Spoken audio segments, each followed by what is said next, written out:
All right, Hannah, we're going to talk about one of your favorite subjects today, content, and particularly video. So I have a question for you to start this whole thing off. If we create the most amazing video right now, and we think it's, 10 minutes of amazing, thoughtful, important work, what should we do with that video? Where should it go? And how should we repurpose it? Okay. Yeah. Great topic. I love to talk about this.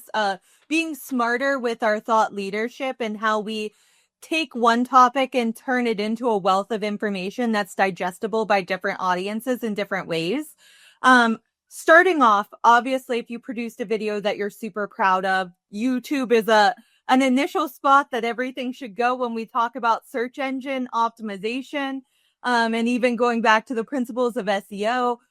If we say Google's the king, YouTube's the child, owned by the same company and also the second most searched engine out there. So YouTube is the place that all video content should be hosted if you want it to be viewed. And then that video turns in also to social posts, both by clipping that video down into reels and posting it there, also repurposing that same information into more digestible chunks for thought leadership type content that links to the bigger video. Also in YouTube as well, you can leverage those shorts, and with TikTok and Meta, you can diversify out that information several places. Also, typically, if you feel really strong about a video and a topic that you're presenting, that should be its own blog and supplemental content from there. So, And it's I pretty think easy, right? Like if we take this video, we could put it through something that has transcription, and then that's just all original content, right? That there's no AI to it. So, we're not, it's just a straight transcript. So you can easily turn that into a blog post. You mentioned all those different areas to make shorts. Let's add LinkedIn to that for the B2B crowd, because we know that people are going to want to put that content there. So you can look at that across all sorts of different social media mediums. And depending on how meaty the video is and how often how many different snippets are important, you can get tons of different content. I know a lot of the video editors, what they do is they make it easy. So we're doing this on StreamYard, right? After this video, I can hit a button that says make shorts out of this, and it takes like an hour or something, and then there's just a ton of different options for these shorts that we can use. So content, especially video content right now, is great because let's say like the quiet part out loud.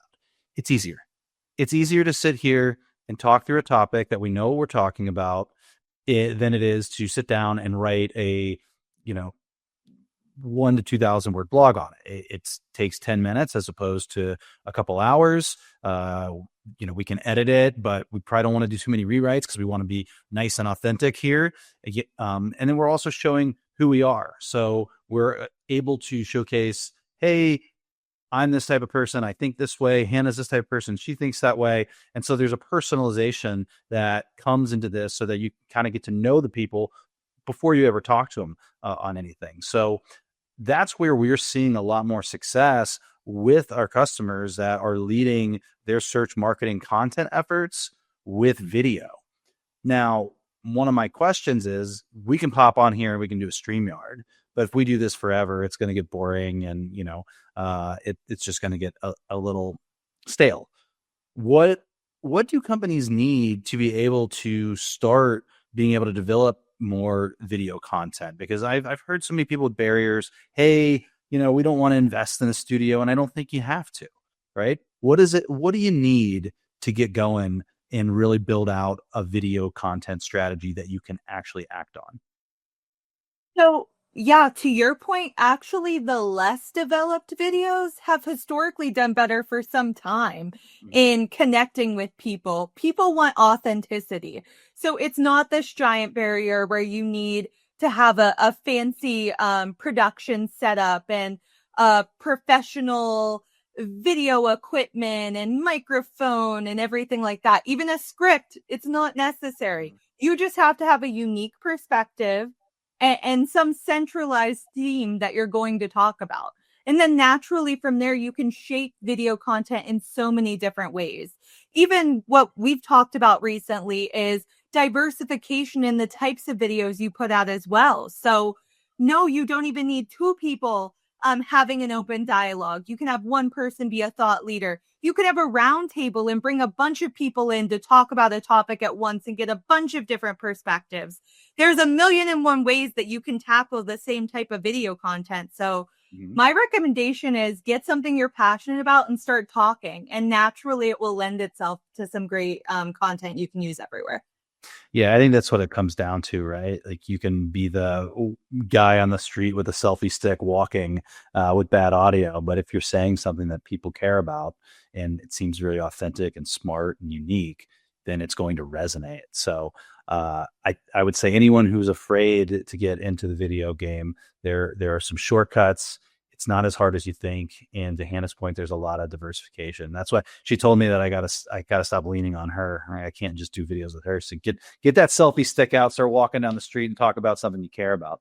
So I will also say, I tell all of my clients this when we're entering into video, the first time is the worst time. So get the first one out there, get your nerves shooken off. Once you start recording the videos, it becomes so much more achievable. I think people have like a barrier of getting in front of the camera for the first time, but just get it done. Even if you don't use the first take, it gets you more face time and more comfortable in doing it as you start to develop your craft. all right, that's our advice. Just go. Get the camera out, go, put it on YouTube, get your face out there, get your name out there. I know that's not for everybody, but given where content's going and how you know people are needing to put it out at a much higher velocity and to be seen in all sorts of different search engines, as well as what did you call it, the Prince to Google's King YouTube searches. It's quite important now. So we're recording, and if you need any help recording, we're here to help. Thanks so much, Hannah. Yep, bye. That's it for today. If you like what you see, give us a thumbs up and make sure you hit subscribe so you can see our latest videos as soon as they drop. We really appreciate you watching. See you next time.